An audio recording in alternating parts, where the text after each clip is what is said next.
വരുമ്പോൾ ചായുറങ്ങി ഞാൻ ആമടിത്തട്ടിൽ. സ്വപ്നത്തിൽ ഞാനോരോ ചിത്രപതംഗമായി പാറവി നീങ്ങു പോയി മറഞ്ഞു.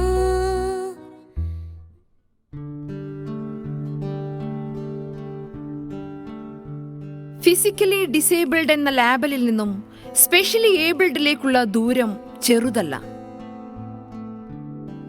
ചെറിയ പ്രതിസന്ധികളെ പോലും അതിജീവിക്കാൻ കഴിയാത്തവരാണ് പലരും. ആ അവസരത്തിലാണ് ഓരോ ദിവസവും പ്രതിസന്ധികളോട് യുദ്ധം ചെയ്ത് ജയിക്കുന്ന sati വ്യത്യസ്തയാകുന്നത്.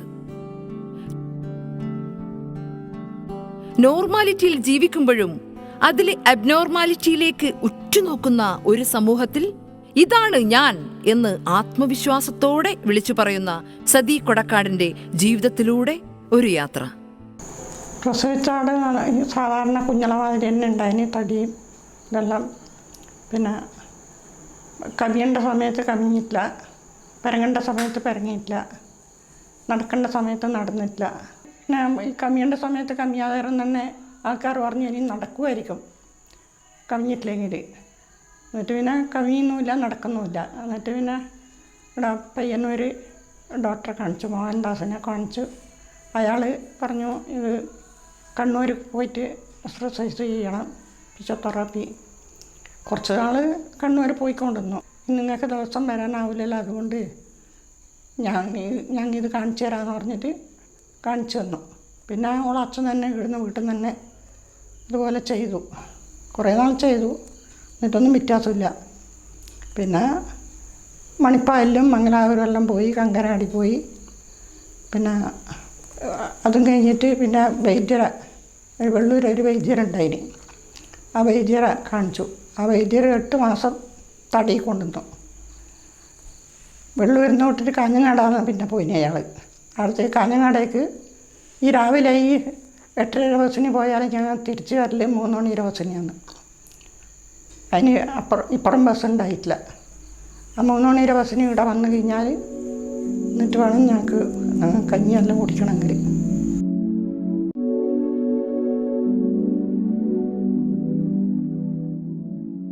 Spinal muscular atrophy type 2 എന്ന അസുഖത്തിനെ മനസ്സുകൊണ്ട് തോൽപ്പിച്ചുകൊണ്ടിരിക്കുന്ന ഒരു വനിത. സതി കൊടക്കാടിനെ കുറിച്ച് പറയുകയാണെങ്കിൽ എൻ്റെ ഒരു രോഗി മാത്രമല്ല, അവൾ എൻ്റെ അടുത്ത സുഹൃത്താണ്. ഈ സ്പൈനൽ മസ്കുലർ അട്രോഫി എന്ന് പറഞ്ഞാൽ ടൈപ്പ് 1 സ്പൈനൽ മസ്കുലർ അട്രോഫി ചെറുപ്പത്തിലെ തന്നെ കുട്ടികളുണ്ടാവുകയും അത് മരണത്തെ കലാശിക്കുകയാണ്. സതിയെ സംബന്ധിച്ചിടത്തോളം ഇത് സ്പൈനൽ മസ്കുലർ അട്രോഫി 2ാമത്തെ ടൈപ്പാണ്. ആ ടൈപ്പ് ഇത്രയും കാലം ജീവിക്കുന്നതിനൊന്നും ബുദ്ധിമുട്ടുണ്ടാവില്ല. പക്ഷേ അത് മസിൽസിന്, അതായത് പേശികൾക്ക് ബലം കുറയുകയും അത് ഫലമായി അവർക്ക് ചലനാത്മകത കുറയുകയും ഈവൻ ശ്വാസം എടുക്കാൻ വേണ്ടി ബ്രീത്തിങ് ഡിഫിക്കൽറ്റി വരെ ഉണ്ടാവുകയും ചെയ്യുകയാണ്. പക്ഷേ അവളെ സംബന്ധിച്ചിടത്തോളം അവളുടെ ഈ അസുഖത്തെ തൃണവൽക്കരിച്ചുകൊണ്ട് ഈ അസുഖത്തെ ഒന്നും വകവെക്കാതെ കലാസാഹിത്യ രംഗങ്ങളിൽ വളരെയധികം പ്രവർത്തിക്കുകയും വളരെ ഉന്മേഷവതിയായി ജനങ്ങളുടെ പ്രശ്നങ്ങൾ കൈകാര്യം ചെയ്യും എന്ന് എനിക്ക് മനസ്സിലാക്കാൻ സാധിച്ചിട്ടുണ്ട്.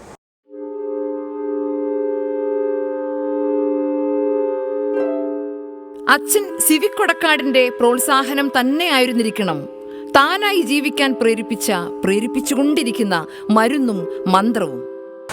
നന്നേ ചെറുപ്പത്തിലെ അറിയുന്ന ഒരാളാണ് CV കുഞ്ഞിക്കണ്ണൻ മാഷ്. 1967 എൻ്റെ അച്ഛൻ കൂടി പങ്കാളിയായിട്ടുള്ള ഒരു നാടക സംഘം പ്രവർത്തിച്ചിരുന്നു. ആ നാടകത്തിന് വേണ്ടി പാട്ട് എഴുതാൻ വേണ്ടി മാഷ് ചന്തേര വന്നത് എനിക്ക് ശരിക്കും ഓർമ്മയുണ്ട്. നല്ല പാട്ടുകളായിരുന്നു മാഷ് എഴുതിയത്. കുറച്ച് മുതിർന്ന സമയത്താണ് മാഷുടെ അറിവിൻ്റെ ഒരു ലോകം കുറച്ചും കൂടി തെളിച്ചത്തോടെ മനസ്സിലാക്കാൻ കഴിഞ്ഞത്. അദ്ദേഹം ഒരു ഫോക്ലോറിസ്റ്റാണ്, വിഷവൈദ്യനാണ്, മികച്ച അധ്യാപകനാണ്, ഗായകനാണ്, സംഘാടകനാണ്, നാടക പ്രവർത്തകനാണ് എന്നൊക്കെ മനസ്സിലാക്കാൻ കഴിഞ്ഞു. കുഞ്ഞിക്കണ്ണൻ മാഷുമായിട്ട് എപ്പോഴും മുറിയാത്ത അടുപ്പുണ്ടായിരുന്നു. അദ്ദേഹം ഒരിക്കലും ആരെയും നിരുത്സാഹപ്പെടുത്തി സംസാരിക്കുന്ന ആളായിരുന്നില്ല. അദ്ദേഹം ആത്മവിശ്വാസം പകർന്നുകൊണ്ട് മറ്റുള്ളവരുമായി ബന്ധപ്പെട്ടു. അദ്ദേഹം നിത്യമായി പ്രവർത്തിച്ചു കൊണ്ടിരുന്ന ഒരാളാണ്. പ്രവർത്തിച്ച ഒരാൾ പെട്ടെന്ന് നിർത്തുമ്പോൾ ലോകത്തോട് വലിയ പിണക്കമുണ്ടാവും. മറ്റുള്ള ആളുകളെ അഭിമുഖീകരിക്കാൻ അങ്ങനെയുള്ള ആളുകൾക്ക് പ്രയാസമുണ്ടാവും. പക്ഷേ മാഷ്ക്ക് അങ്ങനെ ഉണ്ടായിരുന്നില്ല. ജീവിതാവസാനം വരെ അദ്ദേഹം പ്രവർത്തിച്ചു കൊണ്ടിരുന്നു. അദ്ദേഹം നല്ല വോളിബോൾ പ്ലെയർ ആയിരുന്നു. അങ്ങനെ സ്പോർട്സ്മാൻ സ്പിരിറ്റ് ജീവിതത്തിൽ ഉടനീളം നിലനിർത്തിയ ഒരാളാണ് സിവിക്ക് മാഷ്. ഇന്ന് സിവിക്ക് മാഷിൻ്റെ പ്രാധാന്യം സതിയുടെ അച്ഛനാണ് എന്നുള്ളതാണ്. സതി പുസ്തകത്തിൻ്റെ ലോകത്ത് സഞ്ചരിക്കുന്ന ഒരാളാണ്. സഞ്ചരിക്കാൻ ബുദ്ധിമുട്ടുണ്ട്, പക്ഷേ പുസ്തകത്തിൻ്റെ ലോകത്ത് സഞ്ചരിക്കുന്നു. അങ്ങനെ അറിവിൻ്റെ ഒരു മാന്ത്രിക പരവതാനിയിലൂടെ തൻ്റെ പരിമിതികളെ അതിജീവിച്ച് പുതിയ പുതിയ ലോകങ്ങളിലേക്കും സ്വപ്നങ്ങളിലേക്കും പോകുന്ന ഒരു പെൺകുട്ടി.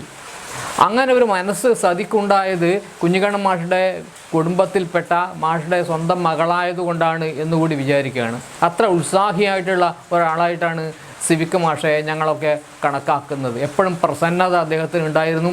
എപ്പോഴും പുതിയ പുതിയ ആശയങ്ങളുള്ള താല്പര്യം ഉണ്ടായിരുന്നു. പുതിയ കാഴ്ചപ്പാടുകൾ അതത് കാലത്ത് സ്വരൂപിക്കാൻ അദ്ദേഹം ശ്രമിച്ചിരുന്നു. അങ്ങനെ നിത്യ ഉത്സാഹിയായിട്ടുള്ള ഒരു ആളായിട്ടാണ് പിതൃസ്ഥാനീയനായ കുഞ്ഞിക്കണ്ണൻ മാഷയെ ഞങ്ങളൊക്കെ വിലയിരുത്തുന്നത്. അദ്ദേഹം ഇന്നില്ല, പക്ഷേ സതി എന്ന പരിമിതികളെ സാധ്യതയാക്കി മാറ്റാൻ തയ്യാറായിട്ടുള്ള ആ പെൺകുട്ടി അദ്ദേഹത്തിൻ്റെ ആശയങ്ങളുടെ വലിയൊരു പ്രതീകം കൂടിയാണ്, പ്രയോഗം കൂടിയാണ് എന്ന് ഞാൻ വിശ്വസിക്കുന്നു.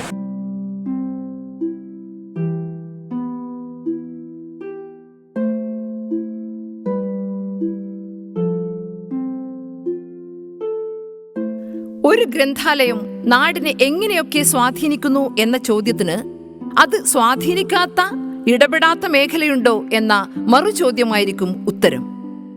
ബാലകൈരളി ഗ്രന്ഥാലയം കൊടക്കാട് നാടിന്റെ ശ്വാസമായി മാറിയത് വായനയെയും സാഹിത്യത്തെയും ബഹുമാനിക്കുകയും സ്നേഹിക്കുകയും വളർത്തുകയും ചെയ്യുന്ന നാട്ടുകാരുടെ പരിശ്രമം കൊണ്ട് മാത്രമാണ്.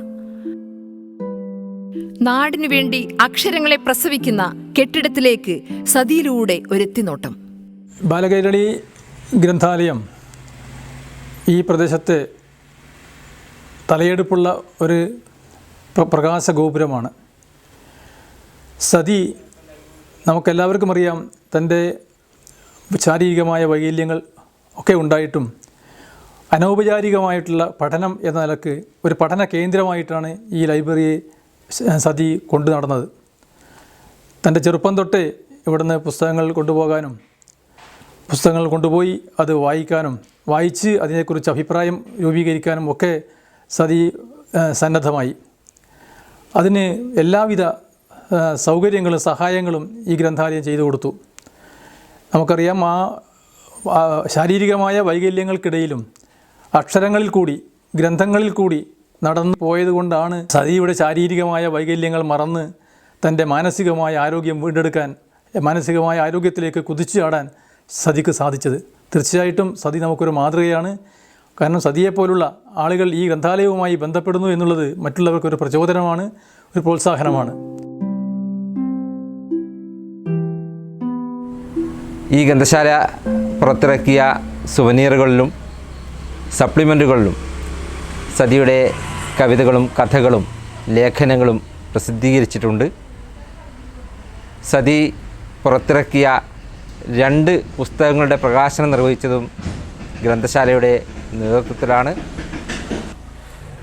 വായിക്കുക മാത്രമല്ല, ഈ കോവിഡ് കാലത്ത് എല്ലാ മാസവും പുസ്തക ചർച്ച നടത്തുന്ന ഗ്രന്ഥശാല ഓൺലൈൻ പുസ്തക ചർച്ചയിലേക്ക് മാറിയപ്പോൾ കഴിഞ്ഞ മാസത്തെ പുസ്തക ചർച്ചയ്ക്കുള്ള വിഷയം പുസ്തകം അവതരിപ്പിച്ചതും MV സതിയാണ്. ഗ്രന്ഥശാലയും സതിയുടെ കുടുംബവും ചില പരിപാടികളൊക്കെ സതിയുടെ വീട്ടിൽ വെച്ചാണ് ഞങ്ങൾ സംഘടിപ്പിക്കാറുള്ളത്. താലൂക്ക് തല വായനോത്സവവുമായി ബന്ധപ്പെട്ട പരിപാടി സതിയുടെ വീട്ടിൽ വെച്ചാണ് സംഘടിപ്പിച്ചത്.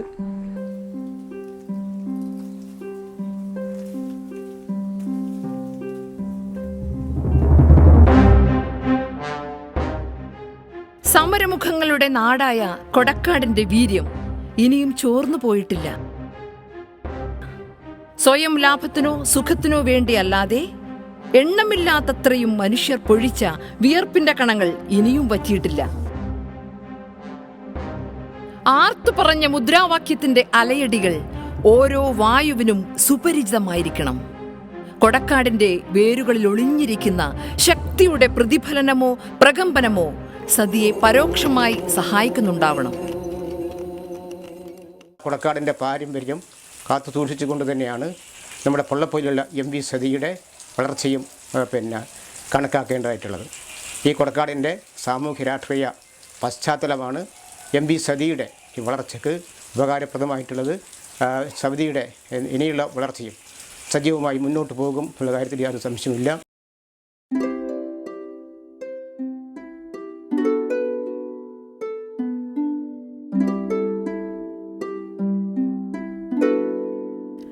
നാലാം തരം വരെ സതി പഠിപ്പിച്ച വിദ്യാലയം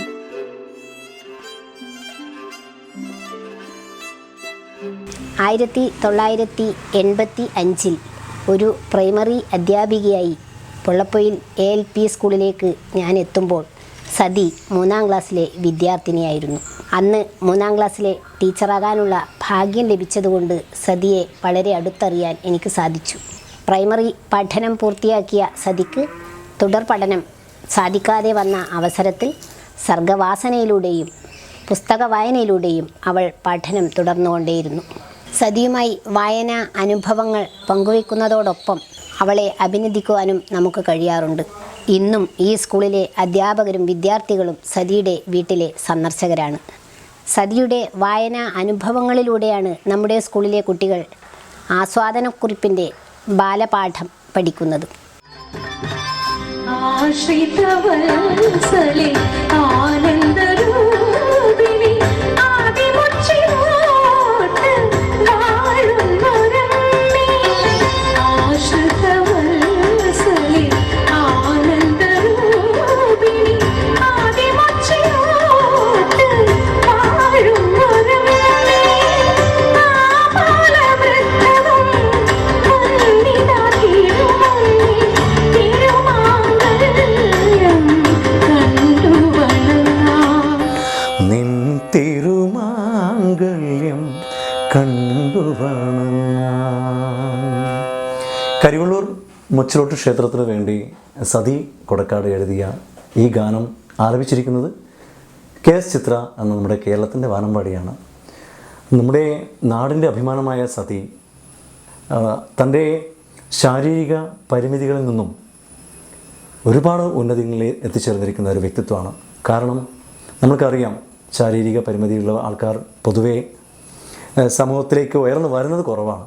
പക്ഷേ എങ്കിൽ പോലും തൻ്റെ നിശ്ചയദാർഢ്യവും എത്തിച്ചേരുവാനുള്ള മോഹവും അതാണ് സതിയെ പല രംഗങ്ങളിലും ഉന്നതങ്ങളിലേക്ക് എത്തിച്ചിരിക്കുന്നത്. ഇപ്പോൾ ഈ ഗാനം പാടിയത് ഞാൻ പറഞ്ഞു ചിത്രശേഷിയാണ്. അപ്പോൾ സതി കൊടക്കാടിനെ പോലുള്ള ഒരു ഗാനരചയിതാവ് കേരളത്തിൻ്റെ വാനമ്പാടി അവരുടെ ഗാനം പാടുക എന്നുള്ളതൊക്കെ വളരെ വിലപ്പെട്ടൊരു കാര്യം തന്നെയാണ്.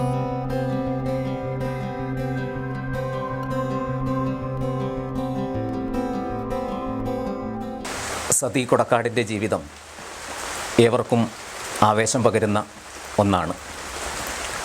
എഴുത്തിലൂടെയും വായനയിലൂടെയും സൗഹൃദങ്ങളിലൂടെയുമൊക്കെ തൻ്റെ പരിമിതികളെ ഏറ്റവും മാതൃകാപരമായി അതിജീവിച്ചുകൊണ്ടാണ് സതി സ്വന്തം ജീവിതം മുന്നോട്ട് കൊണ്ടുപോകുന്നത്.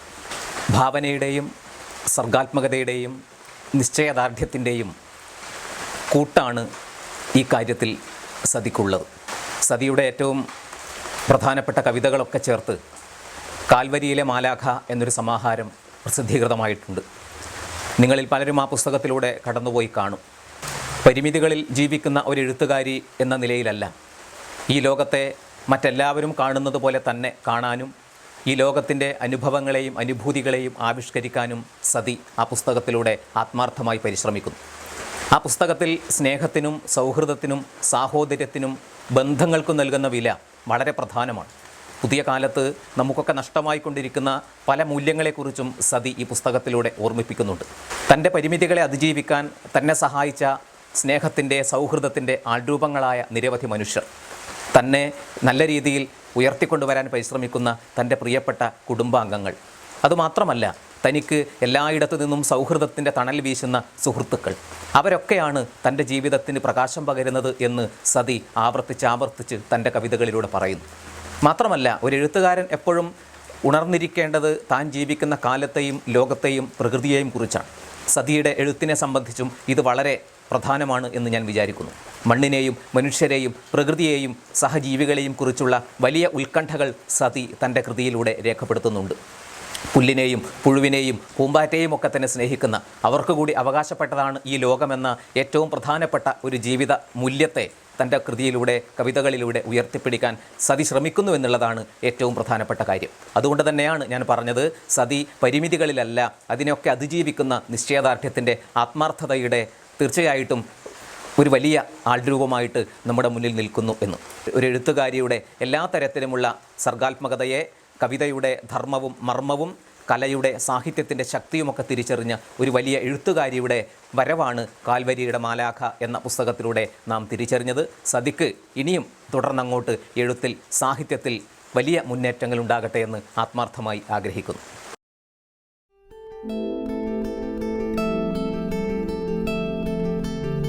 പേശികൾ മാത്രമേ തളർന്നിട്ടുള്ളൂ, വിരലുകൾ പ്രവർത്തിച്ചുകൊണ്ടിരിക്കുന്നു എന്ന് തെളിയിച്ചുകൊണ്ടിരിക്കുകയാണ് സതി. തലച്ചോറും വിരലുകൾ കൊണ്ട് മാത്രം ലോകത്തെ വിസ്മയിപ്പിച്ച ശാസ്ത്രപ്രതിഭ സ്റ്റീഫൻ ഹോക്കിങ്ങിനെ പോലെ കുട്ടികൾക്കൊക്കെ തന്നെ പ്രിയപ്പെട്ട ചേച്ചിയാണ്. താൻ വായിച്ച പുസ്തകങ്ങളിലൂടെ ലോകത്തെ കീഴടക്കുകയായിരുന്നു. പൊള്ളപ്പൊയിൽ ALP സ്കൂളിലെ കുട്ടികൾ നടത്തിയ ഗൃഹസന്ദർശനത്തിലൂടെ 2008 മുതൽ 2013 വരെ കാലഘട്ടത്തിൽ സതിയുടെ ജീവിതം മലയാളത്തിലും കന്നഡയിലും തമിഴിലും SCERT പാഠമായി പ്രസിദ്ധീകരിക്കുകയുണ്ടായി. ആ പാഠം വായിച്ച കേരളത്തിലെ വിവിധ ജില്ലകളിലെ കുട്ടികൾ സതിച്ചേച്ചിക്ക് 3000-ഓളം കത്തുകൾ എഴുതി. കേവലം സതിയോടുള്ള സ്നേഹപ്രകടനം മാത്രമായിരുന്നില്ല അത്. അവരുടെ ഭാഷാപരമായിട്ടുള്ള സർഗാത്മകത പ്രകടിപ്പിക്കുന്ന വലിയ എഴുത്തുപുരകളായി ഈ കത്തുകൾ മാറി. ഈ കത്തിൻ്റെ തുടർച്ചയായിട്ട് ഓരോ വിദ്യാലയത്തിലും കൂട്ടുകാർ സതിയെ വിളിക്കുകയുണ്ടായി. പക്ഷേ യാത്ര ചെയ്യാനുള്ള പ്രയാസം നിമിത്തം ആ കൂട്ടുകാരുമായിട്ട് പല വഴിക്ക് സംവദിക്കുകയും ഈ സൗഹൃദം ഇന്നും നിലനിർത്തുകയും ചെയ്യുന്നു. ഞാൻ ആദ്യമായിട്ട് കത്തെഴുതിയത് പെരുമ്പടം ശ്രീധരൻ സാറിനായിരുന്നു. അദ്ദേഹത്തിൻ്റെ മറുപടി കിട്ടിയപ്പോൾ എനിക്ക് ഒരുപാട് സന്തോഷമായി. തുടർന്ന് ഞാൻ ഒരുപാട് സാഹിത്യകാരന്മാർക്ക് കത്തെഴുതാൻ തുടങ്ങി. ആ കത്ത് കിട്ടിയപ്പോഴായിരുന്നു എനിക്ക് ഈ പ്രചോദനം കിട്ടിയത്. അങ്ങനെ ഞാൻ C. Radhakrishnan, Perumbadavam Sreedharan, Akbar Kakkattil, Eachara Warrier, MP Veerendrakumar, P. Valsala, Sumangala, Sarah Thomas, ഇങ്ങനെ കുറേ സാഹിത്യകാരന്മാർക്ക് എഴുതാൻ തുടങ്ങി. അവരുടെയൊക്കെ മറുപടി കിട്ടിയപ്പോൾ എനിക്കൊരുപാട് സന്തോഷമായി. ഈ കത്തുകളെല്ലാം ഞാൻ എൻ്റെ അമൂല്യ നിധികൾ എന്ന പേരിൽ ഒരാൽബമായി സൂക്ഷിക്കുന്നുണ്ട്. ഇപ്പോൾ 30-ൽ പരം സാഹിത്യകാരന്മാരുമായി എനിക്ക് തൂലികാ സൗഹൃദമുണ്ട്.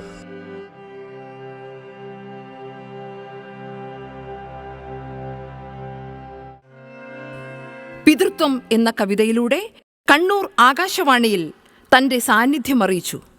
തുളുനാട്, സാന്ത്വനം, പ്രതീകം, മാധ്യമം, ബാലമംഗളം, കാരവൽ, ചന്ദ്രിക തുടങ്ങിയ പ്രസിദ്ധീകരണങ്ങളിലും സതിയുടെ എഴുത്തുകൾ അച്ചടിച്ചു വന്നു.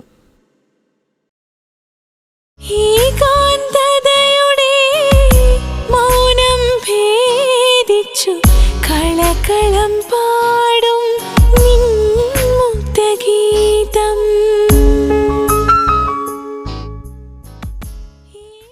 എഴുത്തിനും പുറമെ കുഞ്ഞോളം മ്യൂസിക്കൽ ആൽബത്തിൽ തൻ്റെ മുഖം പതിപ്പിക്കാനും വയലോരം ആൽബത്തിൽ വരികൾ എഴുതാനും സതിക്ക് കഴിഞ്ഞിട്ടുണ്ട്.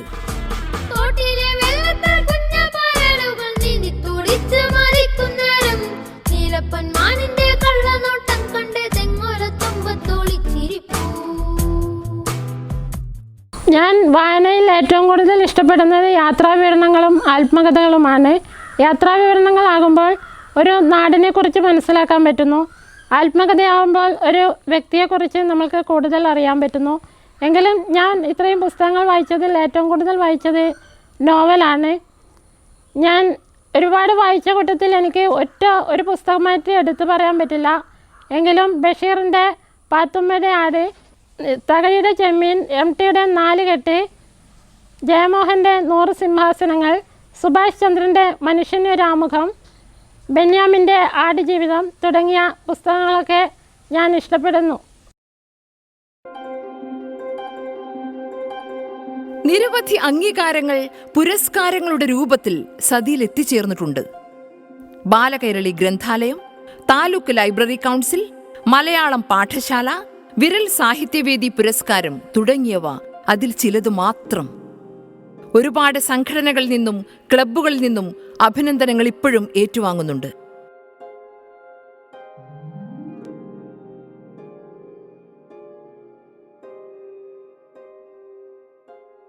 സതി ഫ്ലൈയുടെ ആദ്യ കാലം മുതൽ തന്നെ ഏകദേശം 2008-09 കാലത്ത് തന്നെ സതി ഫ്ലൈയുമായി സഹകരിച്ചിട്ടുണ്ട്.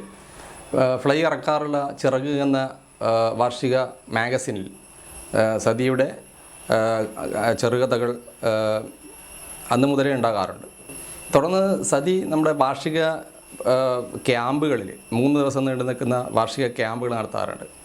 ആ ക്യാമ്പുകളിൽ തുടർന്നുള്ള എല്ലാ ക്യാമ്പുകളിലും ഈ കഴിഞ്ഞ വർഷം വരെ സതി സജീവമായി പങ്കെടുത്തിട്ടുണ്ട്. മാത്രമല്ല ഇതുവരെയുള്ള പ്രവർത്തനങ്ങളിൽ നമ്മളിറക്കുന്ന ഈ ചിറക് എന്ന മാഗസീനിൻ്റെ എഡിറ്റോറിയൽ ബോർഡിലടക്കം സതിയുടെ വിലപ്പെട്ട സംഭാവനകൾ നൽകിയിട്ടുണ്ട്.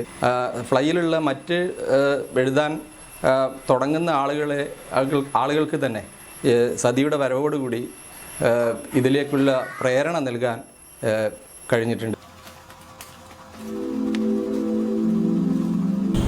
നമസ്കാരം, ഞാൻ കാസർഗോഡ് ജില്ലാ collector doctor D Sajith Babu ആണ്. 2019 എന്ന ലോക്സഭ തിരഞ്ഞെടുപ്പിൻ്റെ സമയത്ത് 30,000-ലധികം ഭിന്നശേഷിക്കാരുള്ള ഈ ജില്ലയിൽ നിന്നും സതി എന്ന കുട്ടിയെ ഞങ്ങൾ ഭിന്നശേഷിക്കാരുടെ അംബാസഡറായി തിരഞ്ഞെടുത്തത് എന്തുകൊണ്ടാണെന്ന് ഒരുപക്ഷെ പലർക്കും സംശയമുണ്ടായി. എനിക്കും ആദ്യമായി ആ പേര് സജസ്റ്റ് ചെയ്ത് വന്നപ്പോൾ ഒരു സംശയമുണ്ടായിരുന്നു, എന്താണ് ഈ കുട്ടി സ്പെഷ്യലായിട്ട് ചെയ്തിട്ടുള്ളതെന്ന്. ആ കുട്ടിയുടെ ബയോഡേറ്റ വായിച്ചപ്പോൾ ശരിക്കും അതിശയിപ്പിക്കുന്ന തരത്തിലുള്ള പ്രവൃത്തികളാണ് ആ കുട്ടി ചെയ്തുകൊണ്ടിരിക്കുന്നതെന്ന് മനസ്സിലായി. ഭിന്നശേഷിക്കാരെ ആയതുകൊണ്ട് തന്നെ സമൂഹത്തിൽ നിന്നും ഒറ്റപ്പെട്ട് മാറി ജീവിക്കാതെ വളരെ ആത്മവിശ്വാസത്തോടു കൂടി കാര്യങ്ങളെ നേരിട്ട് മുന്നോട്ട് പോകുന്ന ഒരു വ്യക്തിയാണെന്ന് മനസ്സിലായതുകൊണ്ടാണ് 2019 ലോക്സഭാ ഇലക്ഷൻ്റെ സമയത്ത് ഭിന്നശേഷിക്കാർക്കുള്ള അംബാസഡറായി സതിയെ ഞങ്ങൾ തിരഞ്ഞെടുത്തത്. ആ തിരഞ്ഞെടുത്ത പ്രവൃത്തി വളരെ ഉചിതമായി എന്ന് ഞങ്ങൾ ഇപ്പോഴും വിശ്വസിക്കുന്നു. സതിക്ക് ഭാവിയിലേക്ക് എല്ലാവിധ ആശംസകളും നേരുന്നു. ഇനിയും എനിക്ക് ഒരുപാട് വായിക്കണം, ഒരുപാട് ഉയരങ്ങളിൽ എത്തണമെന്ന് ആഗ്രഹമുണ്ട്. ഇതിനൊക്കെ എനിക്ക് സപ്പോർട്ട് ചെയ്യുന്നത് എൻ്റെ വീട്ടുകാരും നാട്ടുകാരും എന്നെ സ്നേഹിക്കുന്ന എൻ്റെ കൂട്ടുകാരും എല്ലാം തന്നെയാണ്.